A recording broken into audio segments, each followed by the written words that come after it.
नमस्कार दोस्तों, खमा घड़ी। मैं सौरभ भारती गोस्वामी आप सभी का हार्दिक स्वागत करता हूं हमारे चैनल मरुधरा टॉक्स में। दोस्तों, मरुधरा टॉक्स एक डिजिटल प्लेटफॉर्म है, आपके लिए है, आपका अपना चैनल है, जहां पर हम विभिन्न सामाजिक मुद्दे, ऐतिहासिक घटनाक्रम और कालक्रम की वे घटनाएं जिसने हमारे इतिहास, हमारे समाज को बेहद प्रभावित किया, वो मैं आपके सामने लगातार प्रस्तुत करूंगा। दोस्तों, आज का मेरा विषय है ओरण। दोस्तों, अभी कुछ समय से राजस्थान में ओरण का विवाद गहराया हुआ है। सोलर कंपनीज को कई जगह पर ज़मीन आवंटित की गई और उन्होंने उस ज़मीन को अपने काम लायक बनाने के लिए राजस्थान के कल्पवृक्ष, राजस्थान के राज्य वृक्ष खेजड़ी की अंधाधुंध कटाई शुरू कर दी है और कई जगहों पर तो खेजड़ी के हजारों की संख्या में पेड़ काटे भी जा चुके हैं। दोस्तों, इसे किसी भी हिसाब से हम विकास के लायक नहीं मान सकते। मानते हैं कि सोलर एनर्जी ज़रूरी है, ऊर्जा का एक स्वच्छ माध्यम है, मान लिया, परंतु खेजड़ी का राज्य वृक्ष, खेजड़ी का वृक्ष राजस्थान की आन बान शान है और बहुत लंबे समय से राजस्थान के जनजीवन का एक महत्वपूर्ण अंग है। तो दोस्तों, बात पहले कुछ ऐसी घटनाओं की, कुछ ऐसी खबरों की जो पिछले 4-5 सालों से लगातार चर्चा में है। रिसेंटली दोस्तों, शिव के युवा विधायक रविंद्र सिंह भाटी ने पैया गांव के अंदर ओरण विवाद का मुद्दा गर्मजोशी से उठाया। वहां पर युवा प्लस ग्रामीण प्रोटेस्ट कर रहे थे और उन लोगों की गिरफ्तारी भी हुई, जिसे रविंद्र भाटी ने वहां जाकर रुकवाया। हालांकि उसके लिए पुलिस प्रशासन ने इन पर कार्रवाई भी करी, एफआईआर भी करी। परंतु दोस्तों, एक युवा विधायक की ये आवाज़ दिल्ली तक पहुंची और नेशनल मीडिया के ऊपर भी ओरण नाम का शब्द पहली बार सुना गया, जो अभी तक हमारे ग्रामीण अंचलों तक सीमित था। ये पहली बार नहीं है दोस्तों, इसके अलावा भी बीकानेर के नोखा में, जैसलमेर के अंदर दिगराय माँ के मंदिर का 60,000 बीघा जमीन का ओरण का विवाद 2020 से चल रहा है। दोस्तों, लगातार वहां के ग्रामीणों ने वहां पर ओरण बचाओ यात्रा तक निकाली है, जहां पर वो कई किलोमीटर पैदल चले हैं। दोस्तों, क्या ये सब इन्हीं लोगों की जिम्मेदारी है? हम लोगों की क्या कोई जिम्मेदारी नहीं बनती? क्या हम इसके बारे में बोल भी नहीं सकते, या फिर शहरों में बैठकर ही हम लोग ये चीजें सिर्फ देखते रहेंगे? दोस्तों, शहरों में रहने से हम शायद पेड़ पौधों का महत्व भूल रहे हैं, ये मैं नहीं कह सकता, क्योंकि अभी भी जहाँ पर भी हम रहते हैं कोशिश करते हैं गमले में ही पेड़ लगाएं, पर लगाएं। एक पेड़ को बड़े होने में बहुत टाइम लगता है और खेजड़ी जैसे वृक्ष को तो बड़े होने में सालों लग जाते हैं। खेजड़ी को राजस्थान का कल्पवृक्ष यूं ही नहीं कहा जाता दोस्तों। जब से राजस्थान में लोगों का अस्तित्व है, तब से यहाँ के लोगों को समझ में आ गया है कि इस मरुधरा में अगर जीना है तो पेड़ पौधे और यहाँ के जंगली जानवरों को साथ रखकर जीना पड़ेगा। ओरण शब्द का शाब्दिक अर्थ दोस्तों अरण्य है। अरण्य शब्द से ओरण बना है।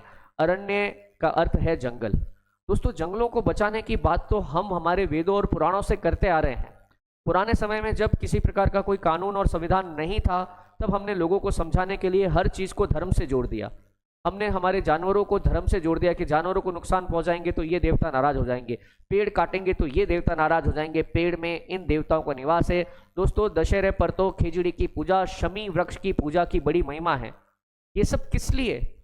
ताकि हम इस पेड़ का महत्व समझे। क्या महत्व है इस पेड़ का? ये पेड़ भूमिगत जल का स्तर बढ़ाता है। जिस खेत में खेजड़ी लगी हुई है वहां भूमिगत जल ऊपर रहता है। खेजड़ी की पत्तियां प्राकृतिक खाद का काम करती हैं। खेजड़ी की पत्तियों का सूखा चारा दोस्तों जानवरों के लिए एक बहुत उत्तम चारा है, दुधारू पशुओं के लिए तो खासकर। खेजड़ी की फलियां राजस्थान की शाही सब्जियों में आ गई, पर पहले तो गरीब का खाना थी। ये सांगरी की सब्जी और कहां से आती है? इसी खेजड़ी की देन है। ये ओरण जो हमने छोड़ी थी हमारे जंगली जानवर प्लस दुधारू पशुओं के विचरण के लिए, ताकि ये भी हमारे साथ सह अस्तित्व में रह सके, परंतु ये सब अब हम भूलते ही जा रहे हैं। दोस्तों, ये लंबा नहीं चल पाएगा। पर्यावरण के अंदर जलवायु परिवर्तन बहुत तेजी से हो रहा है और इसके असर हमें दिखते हैं। ठीक है, हम इग्नोर कर देते हैं, बात अलग है। असमय वर्षा होना, अत्यधिक वर्षा होना, हाँ, समुद्रों का जल स्तर बढ़ना, ये कब तक? आगे वाली पीढ़ियों के लिए मुझे नहीं लग रहा हम सोच भी रहे हैं कि इनके लिए कुछ छोड़ना है। आगे वाली पीढ़ी छोड़िए, अगर हमारे जीवन में ही अगर पर्यावरण की कोई प्राकृतिक आपदा बहुत बड़ी आ गई तो हम क्या करेंगे? शहरों में हम आ गए हैं, पर हमारी जड़ें अभी भी गांवों में हैं। पेड़ों को बचाने के लिए हमारे पुरखों ने तो इतिहास बना दिया है दोस्तों। विष्णुई कम्युनिटी ने अपने बलिदान दिए और आज भी मैं देखता हूं कि वो कई मौकों पर पेड़ पौधों और जंगली जानवरों के लिए खड़े हैं, अडिग खड़े हैं, उसके लिए वो धन्यवाद के पात्र हैं। अभी तक उन्होंने अपनी परंपराएं नहीं भुलाई हैं। पर क्या ये सिर्फ अब एक कम्युनिटी का काम रह गया है क्या? हम लोग क्या इसमें कोई अब योगदान नहीं दे सकते किसी भी प्रकार का? क्या अपने घर के बाहर सिर्फ एक गमले में हम पेड़ पौधे लगा के खुश हो जाएंगे, जबकि इतना बड़ा नुकसान हो रहा है? ये प्रश्न अब हमें अपने से पूछना पड़ेगा। पिछले कई सालों से ये इस प्रकार के दृश्य आम हो गए हैं।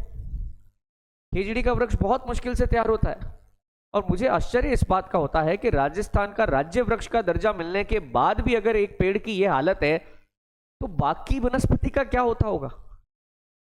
पूरे विश्व में सर्वाधिक जैव विविधता वाला मरुस्थल है हमारा थार का मरुस्थल। इसी जैव विविधता की बदौलत इतनी बड़ी जनसंख्या इस क्षेत्र में निवास करती है।